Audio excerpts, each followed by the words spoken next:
Magandang araw sa atin lahat mga kababayan, saan man panig kayo ng daigdig naron. Dito na naman tayo sa another episode ng ating vlogs. Badong Aratilis po, pag-usapan natin, ito po, galit na galit, no? Si Richard Gordon, na pinagsalitaan po ng kung ano-ano ang ating Pangulo, tinawag na huwad, nagpapanggap na bayani, at niloko lang ang mga tao.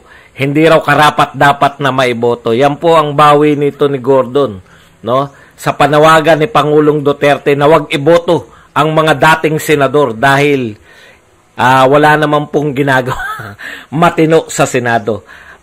May iba pa po tayong balita, pag-uusapan din natin yung sinabi po ni Isko Moreno, anong mangyayari, ano raw ang gagawin niya kung sakasakaling hindi siya manalo bilang presidente. Ano pa ba? Mga maliliit pang balita tulad ng kinasuhan ni Secretary Cusi ang mga dyaryo, mga pahayagan, no?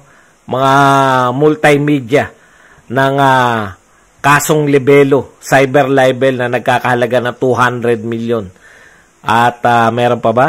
Ano pa ba narito? Ayun, ang pakiusap po ni Bongo sa mga supporter niya na patuloy na nagkukuta, sa mga supporter po natin na patuloy na nagkukuta sa Comelec. Yan po ang mapag-uusapan natin. Pero bago yan, kung bago ka pa lang dito sa ating channel, mag-subscribe ka na. Huwag din kalimutan mag-likes. Dahil ito lang ang tayong channel na may kinikilingan, may pinapanigan. Una sa balita, huli sa impormasyon. Kaya ano pang hinihintay nyo, mga kakulto? Pindot na, okay. Pag-usapan po natin, mga kapatid, no? Alam po ninyo, galit. Ito po na mga maliliit na balita. No, tuwan-tuwa po tayo rito kay Yorme. Sa wakas, meron na pong matatapos na isang karera na political career para mabuwasan po tayo ng mga ganitong uri ng mga politiko, no?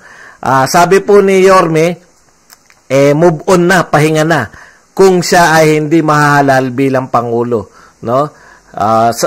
Pangangatawanan niyo po yan at kami ay umaasa dyan dahil wala naman po kami nakikitang kapag-apag-asa na manalo po kayo.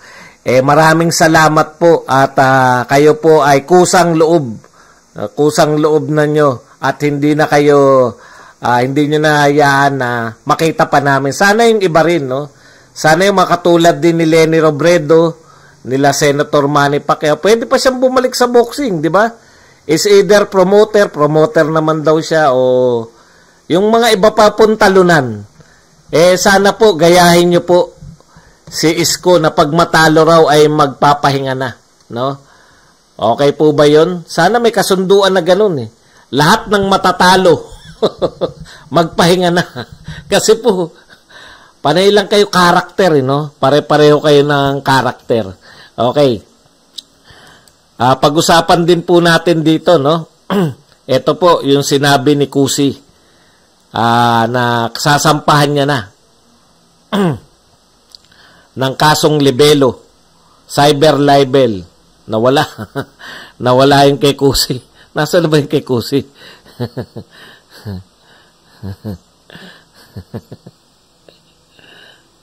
Ito na lang po. Hindi ko na po makita yung balita natin kay Cusi. Okay. Ito po yung balita po natin. Napanood nyo na siguro to lahat. Yung akbayan po na isa po sa mga sa mga nasa Comelec ngayon, yung mga grupo po na akbayan. Naawa po ako ron sa mga mamamayan na yung mga taong napapunta nila doon. At least yung mga nagpiket po doon, marami na po, nauso po yan, nagpauso po niyan yung mga kasama po natin dito sa Inday Cares, yung sa Inday Sara Movement, no? Yung November 15, nakapiket po yung mga kulay green dyan, no? Na supporters po ni Inday Sara. At least, alam ng mga supporters ni Inday Sara bakit sila naroon, no? Hinihimok nila si Sara Duterte na magbago ng tatakbuhan, no? Na wishing na si Sara Duterte tumakbo bilang Pangulo ng Pilipinas. Ito pong akbayan, no? In-interview po, dalawa ron sa mga participant. Meron pa silang hawak-hawak na placard na tungkol kay Bongbong, yung disqualification ni Bongbong Marcos. Maawa naman po kayo, no? Sa mga mukha namang hindi mayayaman yung mga nahatak nyo riyan, no? Yung mga ano nga po, at least yung kay Bongo, yung mga nagpupunta puro na Bongo, alam po nila. Kaya sila naroon dahil ayaw nila, gusto nilang harangin si Senator Bongo sa pagpapile o pagkuha ng kanyang pagbawi ng kanyang certificate of candidacy. Etong dalawang akbayan, no? Baka nga hindi miyembro ng akbayan yan. Baka nahatak lang din nila. Hindi po natin alam. Kasi hindi nila alam kung bakit sila naroon. Sumama lang daw sila sa akbayan. Dapat man lang binibriefing nyo man lang bago nyo pasamahin, no? Kinukunan sila ng video. May hawak-hawak pa na disqualify Marcos. Naroon pa yung mukha ni Ferdinand Marcos. O sino po ngayon yung naghakot? Sino po yung naghatak? Naalala ko lang nung merong sumita na parang na insinuation na yung mga Sara Duterte supporters ay binayaran. Galit na galit yung yung naroon na Sara supporter, no? Galit na galit siya na nagsabi na hindi kami bayaran dito, sarili namin pera, pati pa pinambili ng t-shirt. Totoo po 'yun. Hindi po hindi po sumama po ako sa caravan.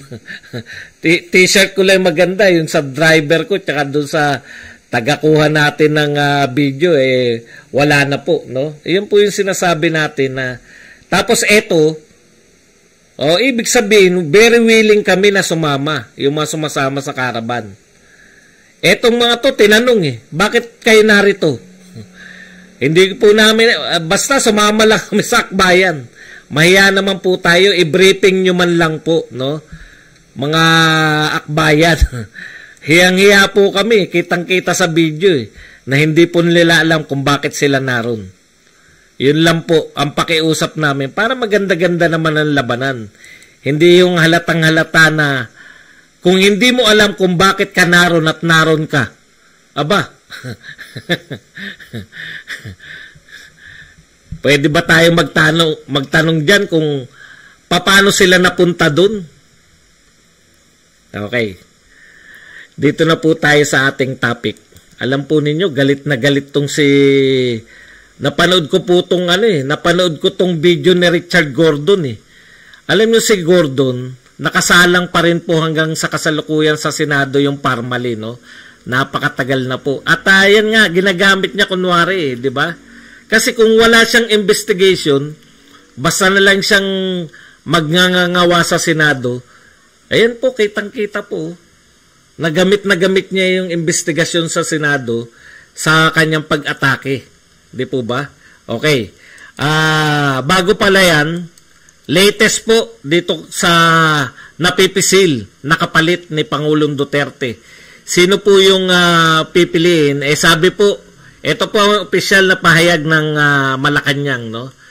Bigyan pa raw po natin ng pagkakataon na makapamili si Pangulong Duterte kung sino po sa mga natitira. Ang problema po kasi, sa totoo lang po, lahat po ng presidential maliban po kay Bongo, hindi pa naman nagwi-withdraw, di ba? Lahat po ng official candidate maliban kay Bongo, may nasabi na po diyan si Pangulong Duterte, no? Hindi po sa isang tao lang, kasi masyado nyo sinisingle out si Bongbong Marcos Si Leni Robredo, sinabihan niya na po yan ng colossal blunder. Si Manny Pacquiao, sinabihan niya, mag-aral ka muna. si Isko, ayusin mo brief mo. Basta may kinalaman sa brief, no? Yung pagpapatakbo niya ng bakuna, ayan. Tapos si Ping Lacson, hindi nga sinabihan, pero hinamon niya si Ping Lacson.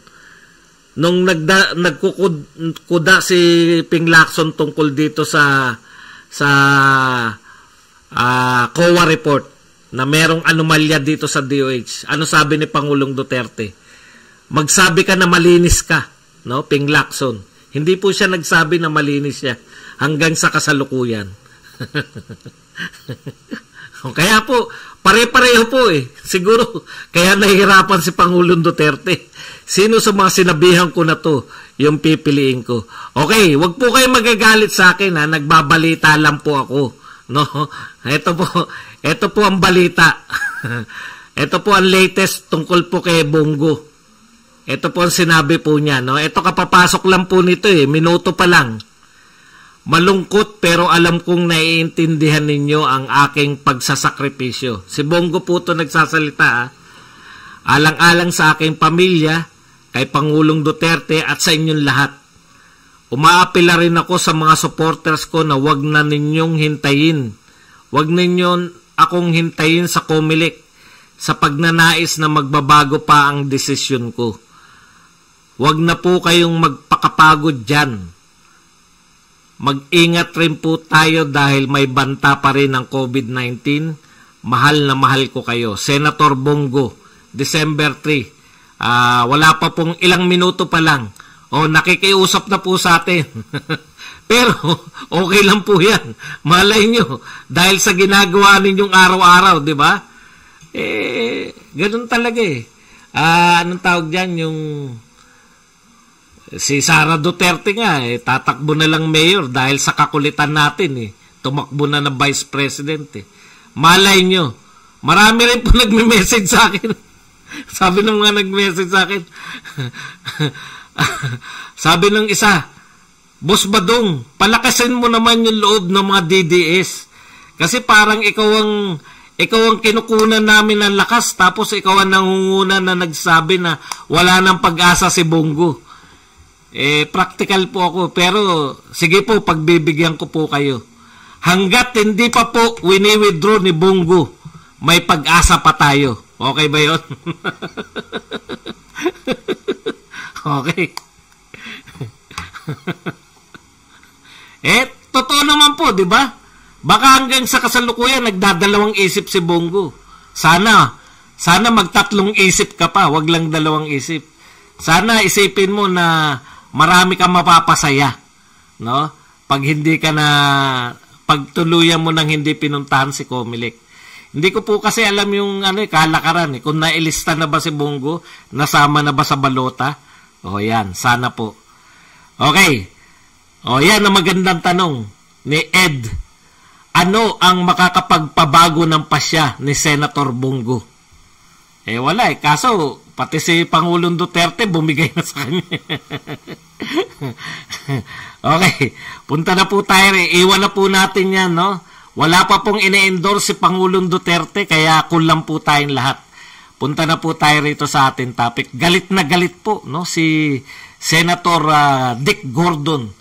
Bigyan ko muna kayo ng ideya dito po sa isang speech ni Pangulong Duterte. Nasabi po ni Pangulong Duterte kasi, di ba? Sinabi po niya na palitan na natin lahat ng senador. Kasama po siya sa tumatakbo. Kaya pag nakinig po tayo kay Pangulong Duterte, wala na po si Gordon. Alam po ninyo, ang dami na pong pinuhunan ni Gordon dito. Ang dami ng pinuhunan na research, ang dami ng pinuhunan na galit, ang dami na... Ang purpose talaga nila dyan, political, no? Very obvious naman na political. Bakit po? Parmali na nakasalang Nung una nilang sinalang yan, ano po ang nakasalang dyan? DOH.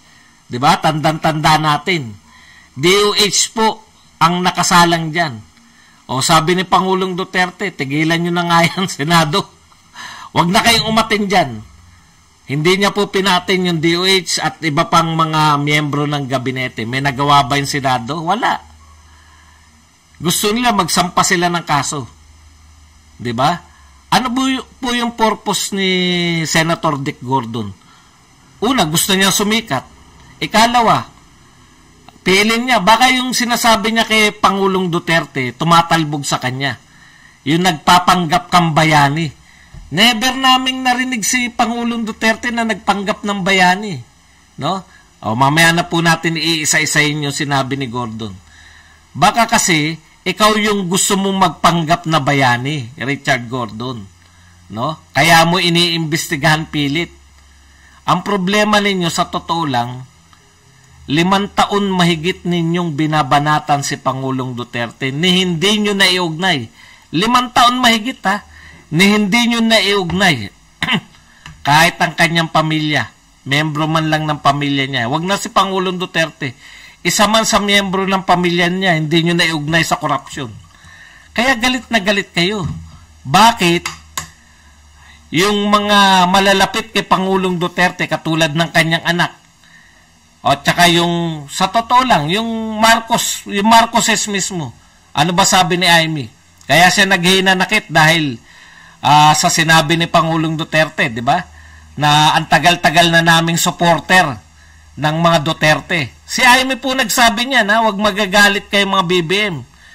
Kinukot ko lang si Amy. Ang tagal-tagal na nilang supporter ng mga Marcos ni Pangulong Duterte. Tapos sasabihan niya si BBM ng ganun. Sumama po ang loob ni Amy. Pero si Bongbong po hindi po nagsasalita bilang pagrespeto sa anak na katandem niya. O di po ba? Yun po yun, dapat magalangin anyway, balik po tayo rito. Kahit na anong paninira nila ang mga number 1 pa rin sa survey, yung mga identified na pro-government, yung identified na pro-administration. Ang tagal-tagal na nilang sinisiraan, 5 taon na naninira si Leni. Ano na nahita ni Leni? Ganun pa rin. Mga mabababaw na issue pa rin. Nagkami-hami wave na. Ngayon naman, ang issue ni Leni Robredo, yung tinatanggalan sila ng mga poster. Ngayon ka lang ba tumakbo ng politika? Bata pa lang po ako, nagtatanggal na kami ng mga poster. Alam niyo yung mga makukulit na bata? Kasama ako ron sa mga makukulit na bata na nauutusan ng mga kung sinong mga kagawad at mga barangay captain. O sige, eto piso tanggalin niyo lahat ng mga poster ng kalaban ko. Normal lang. Di po ba? Pag yung mga bata inutusan mo, may piso kang malaki, yung ganong kalaki. Ganon po yung mga issue ni Leni Robredo. 5 taon mahigit ni hindi mo ikinasikat. Ito naman si Dick Gordon. Ilang buwan yun napakatagal ng investigasyon yan. Hindi po kayo nakakuha ng mga overpricing tsaka katiwalian sa DOH. Ngayon, eto na, mga private company na. Private company na pinakukulong mo. Robert Aguinaga, thank you very much sa pagbibigay sa atin ng 449 pounds. Okay. Eto na po. Ano po ba yung mga sinabi ni Dick Gordon laban sa ating Pangulo? Tandaan po ninyo, sagot niya to Na-realize ni Dick Gordon, naku, delikado ko rito. Mawawalan ng silbi lahat ng paninira ko rito sa Parmali na to. Pilit nilang inuugnay kay Pangulong Duterte yung Parmali. Wala namang kaugnayan. Pinakulong nyo nga, hindi pumapalag si Pangulong Duterte. Hindi niya nga kilala. Pinakulong niya. Inchik kayo na inchik, dargani, mga, ano yung mga pinakulong nyo? Di ba mga Bombay yata yung mga dargani o Indiano? Okay, dito po tayo. Matagal na po nagnenegosyo rito yung mga Indiano sa atin. Kaya, yung mga Indianong Pilipino. Okay, punta po tayo rito sa sinabi. Nasaan na ba yun? How dare you? Sabi ni Ito po yung pamagat ng Inquirer, How dare you ask for Filipinos vote when you failed them? Tindi, no? Galit na galit si Dick Gordon How dare you, no? Tumakbo ka pa. Nanghihingi ka pa ng boto. Pero hindi yan yung gusto niya sabihin. How dare you na sabihin sa mga tao na huwag kami iboto. Mas lalo po kaming tatalima na hindi kayo iboto. Lahat ng mga senador ngayon, alam nyo kung anong masakit na ginawa ng mga yan? Tinapyasan nila yung NTF-ELCAC. Dating ang proposed budget, 24 billion. Ginawa nilang 4 billion. Ganyang kasutilya mga yan. Ngayon, galit na galit po sa kanila yung mga gobernador, yung mga dapat sa barangay, no? Huwag po kayo magtiwala dyan dahil sa politika, willing sila yung mga barangay dapat Yung mga mayor, governor, tsaka mga mayor, galit na galit dyan kala Anggara. Buti hindi ka tumatakbo Anggara. Kung nagkataon na tumakbo ka, semplang ka. Yan. Si Gordon, si Kiko, si Hontivirus, yan, wag na nating pagbubuto yung mga yan. Trillanes, siyempre si Lenny. At lahat ng mga hindi ko kilalang mga kapanalig nila. Si Shell Jokno. Teka, pag-iisipan natin, kinakailangan natin ng komedyante. Kinakailangan natin ng komedyante sa Senado. Wag na, meron na tayong mga boy budots doon, tsaka meron na tayong Lito Lapid doon. Okay na. Wag na natin dagdag yan sa Shell Jokno. Okay, punta na po tayo sa mga sinabi ni Gordon. Isa-isahin po natin. How dare you ask for the votes of Filipino people when you failed them? Kala mo, isa-isahin. No? Bakit daw failure si Pangulong Duterte ayon kay Gordon? Pero yan, ito sinabi niya. Oh, kaya kayo nanalo sa presidente. Kayo ay isang huwad. Peke. Peke daw si Pangulong Duterte, huwad, na nagpapanggap na isang bayani. Narinig niyo po ba si Pangulong Duterte na nagpanggap na isang bayani, no? Parang wala naman akong nakilalang ganyan. Baka ibang pangulo naman yung sinasabi nito. Alam namin maraming mga pangulong nakalibing sa libingan ng mga bayani. Ang latest si Marcos eh. Baka si Marcos yung tinutukoy mo. Magkaiba po Dick Gordon. Magkaiba po si Marcos tsaka si Duterte. Buhay pa po si Duterte. Baka si Marcos po yung sinasabi niyong peking bayan, yung inaakusahan niyong peking bayani. Hindi, may narinig na ba kayo na kine-claim ng mga kulto ni Duterte? Ha? Nag-claim ba kami na bayani si Duterte? Ang kine-claim po namin, Senator Dick Gordon, si Pangulong Duterte ang pinakamagaling na pangulo. Never po kami nag-claim na bayani siya, no? Kaya hindi ko alam kung saan nanggagaling yan. Okay.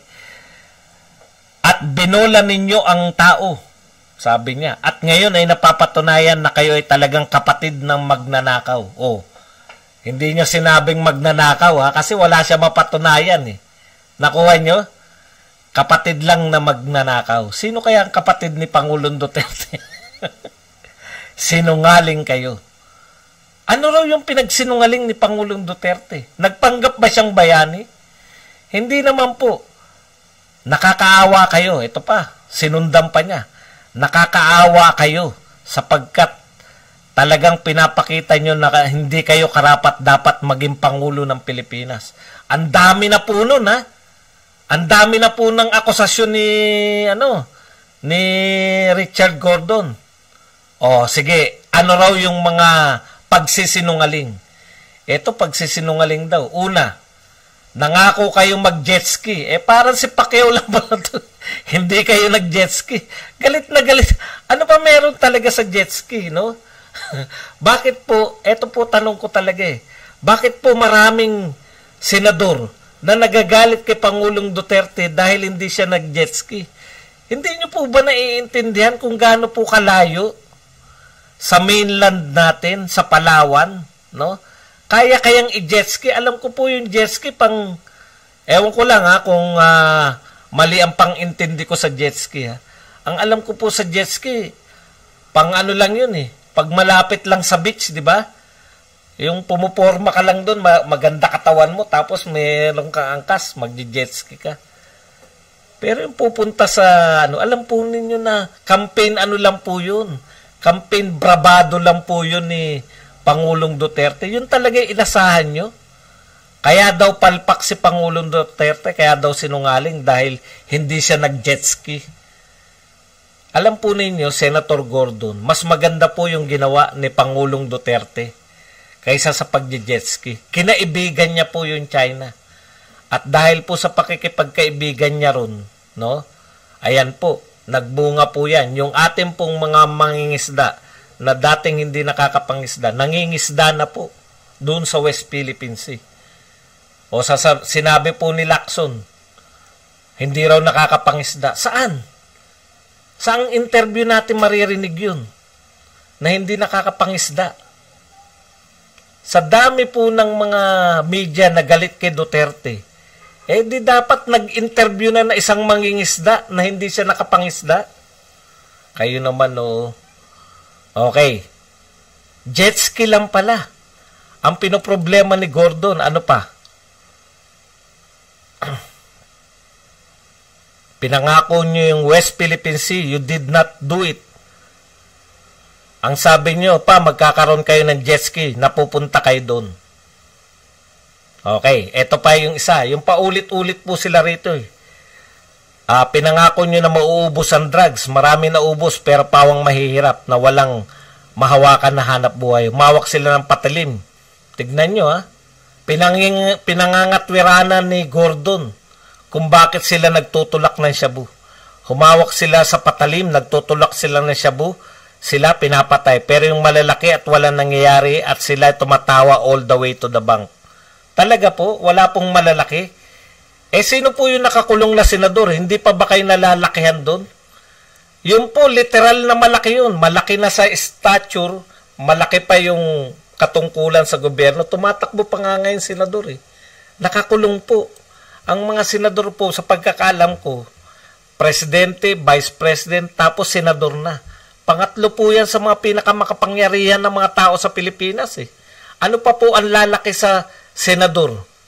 Nakakulong po Ano po yung sinasabi nyo? Na hindi nagagalaw yung malalaki. Paulit-ulit lang yung mga sinasabi nyo kay Pangulong Duterte na 6 months, maliliit lang. Sinagot na po ni Senator Bato yan. Natural po, mas marami po yung mga small time na pusher kaysa sa mga drug lord. Dahil yung pyramid nga, di ba? Isa yung nasa tuktok, marami siyang galamay. Kayo naman, pati ba naman yan, nagbubulahan pa tayo. Yung mga nakatsinelas lang daw yun namamatay. Kaya nakatsinelas yun, ayaw nila magsapatos. Kung nagsapatos ba sila marami na po kung hindi nyo po nababalitaan. No? Ang dami pong mayor, ang dami pong barangay captain. Ano po ba lalaki sa senador na nakakulong ngayon? Lagi nyo sinasabi yan, war on drugs ay palpak. Umikot po kayo. Tanungin nyo po yung mga mamamayan kung palpak ba. Yung inyong ang kandidato, sino ba kandidato nila? Si Lenny. Itutuloy na yung war on drugs Nung umiikot po si Lenny, na-realize niya na gusto ng tao yun. Ngayon, meron na siyang provision na itutuloy niya na. No? Palpak pa rin, hindi po palpak yun. Napakarami po, kaya po nanatili po si Pangulong Duterte na mahal ng tao kasi hindi niya iniwan yun. Hanggang ngayon, may nahuhuli. Yung 6 months na yan, matagal na naipaliwanag yan. Yung 6 months po na yan. Okay? Hindi na po usapin na 6 months yan. Ano pa? Ano pa yung sinabi niya, nakulat na ang dami sa mga huwad na bayani? Ano pa yung sinabi niya? Ito pa raw. Galit na galit siya. Do not lecture us na kayo ay mas magaling na tao kaysa sa mga senador. Ayaw niya. Katulad din ni Isko, ayaw na masasabihan. Totoo naman Senator Gordon Bakit naman hindi kayo sasabihan ng Pangulo ng Pilipinas? Yung wag daw siyang lecturean kung paano niya i-handle yung Galit na galit. Ganun po talaga yung ugali ng mga mapagmarunong Diba sinabi ni Pangulong Duterte, pinadadalo namin. Nung una naman, pinadadalo Utos pa nga ni Pangulong Duterte, di ba? Naalala nyo? Dumalo kayo dyan. Kung si Pacquiao investigasyon, dumalo kayo. Di ba galit na galit siya kay Pacquiao? Yung sinabi ni Pacquiao na may utos po nung una si President Duterte. Kaya po dumadalo dun si Duque, si Galvez at iba pa. Dadalo dun, tatanungin lang na isang beses, tapos nakatunganga na maghapon. Yun yung sinasabi ni Pangulong Duterte. Yan yung pinapalagan nito ni Gordon. Huwag daw marunong pa. Tinuturuan mo pa. Ayan, no? Sabi, do not lecture us na kayo ay mas magaling na tao kaysa sa mga senador. Ano magagawa mo? Mas magaling talaga. Pati ba yung mas magaling si Pangulong Duterte? Paano ko napatunayan na mas magaling sa'yo si Pangulong Duterte, Richard Gordon, Senator Gordon? Pareho kayong mayor niyan eh. Di ba? Pareho kayong mayor. Ikaw, mayor ka ng Subic. Siya, mayor ng Davao. Baka magkasintagal kayo sa politika niyan. Halos magkasing edad naman kayo. Pareho kayong mayor. O bakit siya naging presidente? Ikaw, tumakbo ka rin naman na presidente. Bakit hindi ka naging presidente, siya naging presidente? O, sino mas magaling? Yun siguro yung nag-uugat dun. No? Hindi ka makapaniwala. Natalo ka ni Pangulong Duterte, kaya gigil na gigil ka. Okay. Eto pa. Kung sasabihin nyo pa, tuturuan mo kaming mga senador. Galit talaga eh, no? Tuturuan. Kaya nga siya tumakbong senador eh. Para turuan kayo. Magiging Senate President po siya, kaya wag po natin kakalimutan na iboto po natin lahat ng kapartido ni Pangulong Duterte para maging Senate President. Ulitin na po natin. Duterte, Marcoleta, hindi pala si Lito Lapin. Robin Padilla, Ray Langit, si Panelo, Roque, sino pa ba? Castriones, si Honasan, Belgica, Villar. Yan, 10 pala eh, no? Kung meron pang dalawa, hindi ko na alam kung sino. Iboto po natin para maging Senate President, para matuloy. Sa bagay, pag binoto natin yung 10 na yun, malabo na makalusot si Gordon. Wag po natin iboboto yan. Mamaya po natin, okay. Eto sabi ni Gordon, kung sasabihin nyo pa, tuturuan mo kaming mga senador. Paano maging senador? Hindi po kami marunong magmura. Hindi po kami marunong magmura ng Panginoon, ng Santo Papa. Kaya wala ho kayong maituturo sa amin. Maraming maituturo sa inyo. Kung paano mag-conduct ng isang investigasyon. Dating piskal yan eh. Kayo, mataas na tao kagad eh. Si Pangulong Duterte, nagmula yan sa piskal. Naging congressman. Naging mayor, naging congressman. Lahat na po. Kaya yung pasikot-sikot ng pamamahala, alam ni Pangulong Duterte, naging judiciary siya, naging legislative at naging executive. Kompleto. Si Pangulong Duterte lang po ang nakakumpleto sa lahat ng Pangulo natin. Si Pangulong Duterte lang po yung galing ng judiciary, naging mambabatas pa at saka executive. Karamihan po, legislative at executive lang. Si Pangulong Duterte, pati judiciary. Naging piskal. Akalain nyo yun. Kompleto. Kaya po matalino yun, mama. Hindi po siya matalino kasi talino ng mga kaklase niya. Sinasabi niya nga, 75 lang grade niya. Tumalino siya sa experience. Street smart. Yung sinasabi mo hindi nagmumura. Mas gusto pa namin yung nagmumura pero may nagagawa. Kaysa naman hindi nga kayo nagmumura. Pinakukulong nyo naman yung mga taong walang kasalanan. Wala nga kaso yung mga Dargani, tsaka yung Siong eh. Ang tanging dahilan kung bakit sila nakakulong, may hinahanap kayo. May sagot kayong gusto nilang isagot na hindi nila sinasagot. 'Di ba? Mas gusto ko na yung yung makatarungang nagmumura kaysa hindi ka nga nagmumura. Nagtataka nga ako rito sa human rights eh.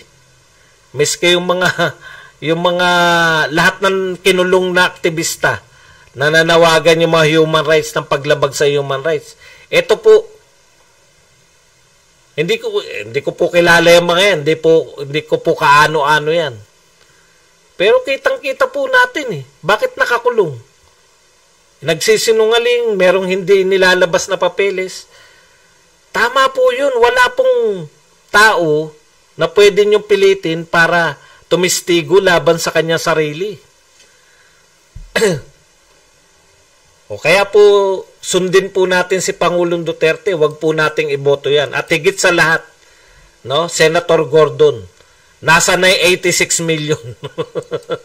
Yun yung matagal nang hinahanap sa'yo ni Pangulong Duterte. Ha? Binigay mo na ba? Nilabas mo na ba? Yung 86 million na pinasosoli sa'yo ng COA? O, tinatanong lang namin. Kung nasa na yung 86 million na pinasosoli ng COA ayon kay Pangulong Duterte. Bibira ka ng bibira. Nagseselos ka ba? Mas magaling sa iyo yung puon namin? May kulto ka ba? Bumuo ka muna ng kulto. Hindi ka nga makabuo ng kulto. Hindi ka mananalo. Huwag ka mag-alala. Yan po, wag natin ipanalo yan. Wag rin